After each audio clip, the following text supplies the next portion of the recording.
रामायण। मैं काल हूं। इस सृष्टि में ऐसा कुछ भी नहीं जो मेरी आंखों से छिपा हो।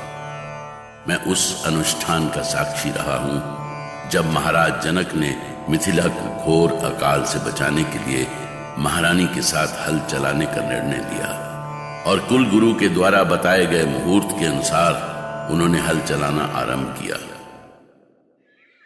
गुरुदेव, ये तो एक महान राजा का अपने प्रजा के लिए त्याग और समर्पण का महान उदाहरण है। हाँ गुरुदेव, फिर आगे क्या हुआ?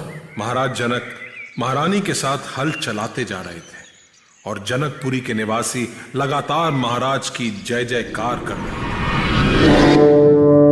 मिथिला नरेश महाराज जनक की जय! मिथिला नरेश महाराज जनक की जय!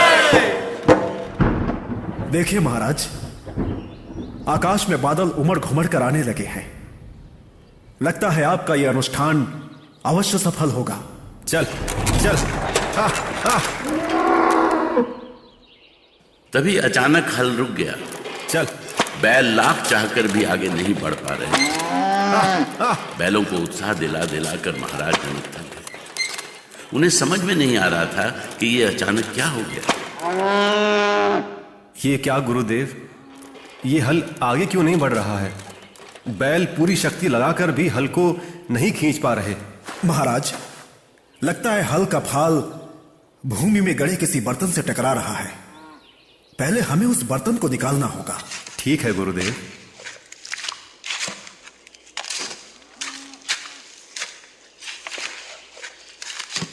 पर तभी धरती से एक सोने का बर्तन निकला। उसे देखकर महाराज चौंक गए। महाराज, यह तो सोने का पात्र है। हे प्रभु, क्या है इसमें? महारानी, इस पात्र के ढक्कन को आप अपने हाथों से खोलिए। और उस बर्तन में एक कन्या थी। ऐसी सुंदर कन्या कि महाराज देखते ही रह गए। ये ईश्वर का कैसा चमत्कार है। पात्र में कन्या कितनी सुंदर, जैसे स्वर्ग से उतरी हो। महाराज, परमपिता परमेश्वर ने आज आपकी और महारानी की प्रार्थना सुन ली। आपको कन्या रत्न की प्राप्ति हुई है। ओह, कितनी सुंदर कन्या है, कितनी कोमल। हे ईश्वर, आज का दिन मेरे जीवन का सबसे भाग्यशाली दिन है। आपने मेरी प्रार्थना सुन ली। गुरुदेव, आज बहुत ही शुभ मुहूर्त है। इसी क्षण आप मेरी पुत्री का नामकरण भी कर दीजिए। महाराज, इस कन्या का जन्म हल के फाल के टकराने से हुआ है, इसलिए इसका नाम सीता होगा। ये सीता नाम से तीनों लोकों में विख्यात होगी। सीता, कैसा पवित्र नाम था। सुनते ही आत्मा निर्मल हो जाए। धरती की बेटी थी सीता। कैसी लीला है विधि की। स्वर्ग से उतरे श्री राम की जीवन साथी के लिए उसने धरती की कन्या भेजी थी, सीता।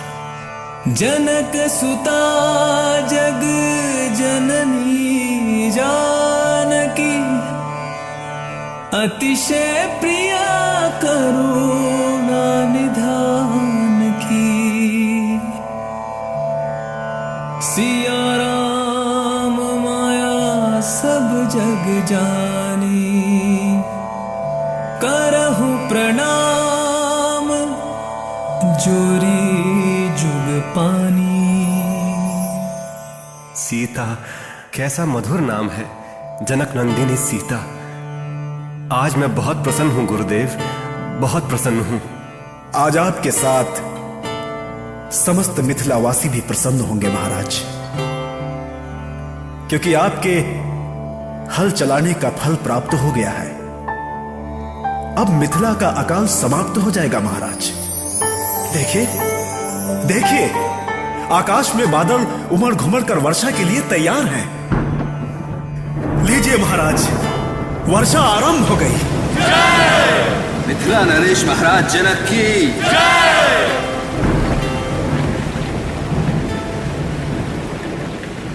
और इस तरह सीता को अपनी पुत्री के रूप में पाकर महाराज महारानी धन्य हो गए। समय के साथ जनक नंदिनी सीता बड़ी होने लगी।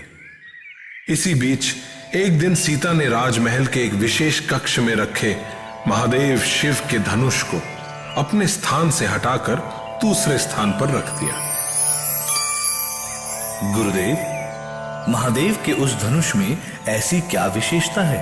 राम, महादेव शिव का धनुष कोई साधारण धनुष नहीं है। उसे उठाना तो दूर, कोई हिला भी नहीं सकता था। गुरुदेव, मेरी तो अभी से उस धनुष को देखने की इच्छा हो रही है। फिर क्या हुआ गुरुदेव? यह सूचना राजपुरुषों ने महाराज जनक को दी। राजा जनक को तो विश्वास ही नहीं हुआ। वे तुरंत दरबार से उठकर राजमहल में आए और सीता से एक बार फिर धनुष उठाकर रखने को कहा। बेटी सीता, मैं ये क्या सुन रहा हूं? मुझे तो विश्वास ही नहीं हो रहा कि जिस महादेव शिव के धनुष को आज तक कोई नहीं हिला सका, उसे तुमने बड़ी सहजता से उठाकर दूसरे स्थान पर रख दिया। बेटी, मैं उस दृश्य को फिर से देखना चाहता हूँ। तो इसमें ऐसा क्या है पिताजी? लीजिए, मैं फिर से किए देती हूँ। आश्चर्य, घोर आश्चर्य, मैं तो देखकर अभिभूत हूँ। बेटी, तुम कोई साधारण कन्या नहीं हो। अवश्य ही तुम्हारे रूप में परम पिता परमेश्वर ने किसी दैवी शक्ति को मेरे घर में भेजा है। महाराज जनक को इस सत्य का ज्ञान हो गया था कि सीता कोई साधारण कन्या नहीं है। इसीलिए सीता के वैवाहिक जीवन को लेकर भी उन्होंने उसी समय ये निर्णय लिया।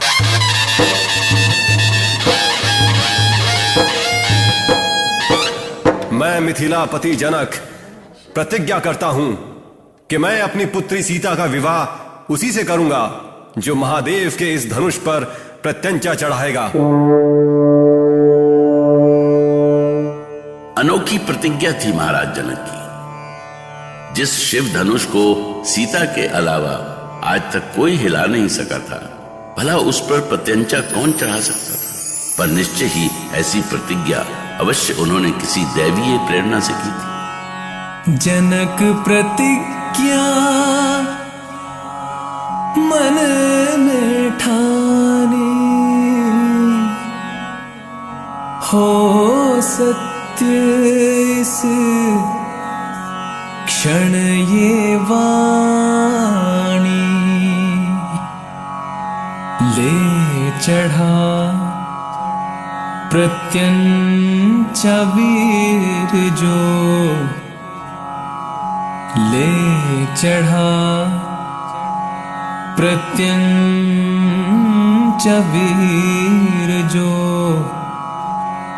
भाग्य सिया के वही जग जानी।